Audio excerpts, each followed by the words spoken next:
Two Voices, One Soul, a Sacrum production.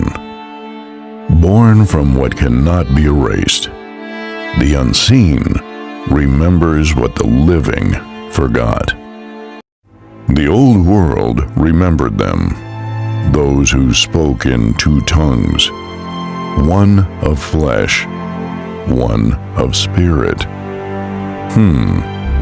Schizophrenia. Today, they chained it with a name and called it sickness. They say the mind is fractured, broken in two. But once, before the world forgot, a divided soul was not seen as broken. It was a mark, a doorway, one of flesh, the other of spirit. Who were they, truly?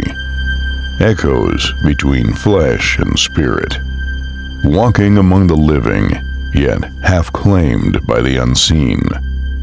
Not gods, not beasts, something in between, where the divine and the broken meet. In the Bible, it is written, "The Spirit of the Lord spoke through me, His word on my tongue." And again, in the book of Acts, when the Spirit descended, tongues of fire rested upon them, and they began to speak with other voices. Then it was not called sickness, it was called revelation. In the Americas, the Lakota spoke of Naji, the shadow soul. Those who carried two voices were believed to walk with another spirit inside them. They were not cast out, but guides, hearing what others could not. In Polynesia, the drifting voice was called Moe Moea. When a person spoke in ways no one understood, the elder said the ancestors had entered them. Vessels of memory, bridging generations through dream and waking. Among the Dinka of Sudan, a herdsman who spoke in two voices was said to carry the breath of Nialik, the sky. One voice was his, the other belonged to the unseen. Such men were honored, for they stood in two worlds at once. In the Celtic lands, the Druids called them touched.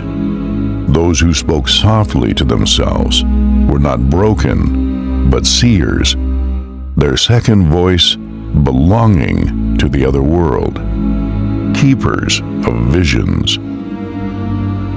And in the high steppes of Mongolia, the shamans said a divided voice was the horse of the soul.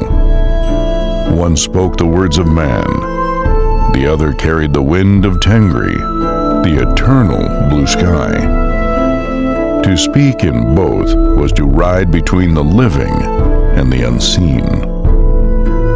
Across tribes and forgotten kingdoms, the pattern repeats. A divided voice was not madness, it was mystery. Those who spoke within themselves were never alone. They walked as two in one, their breath half human, half spirit.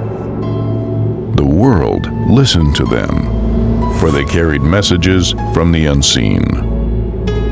They were the healers, the prophets, the blessed, a mystery too deep for the surface of words. Today, they chained it with a name and called it sickness. But once, in the kingdom of the old world, two voices in one soul were not a fracture, but a crown. They were not broken, they were chosen, bearers of the human and the unseen. Two voices, one soul. Wait for the next spirit to speak. Sacrum, the unseen, remember.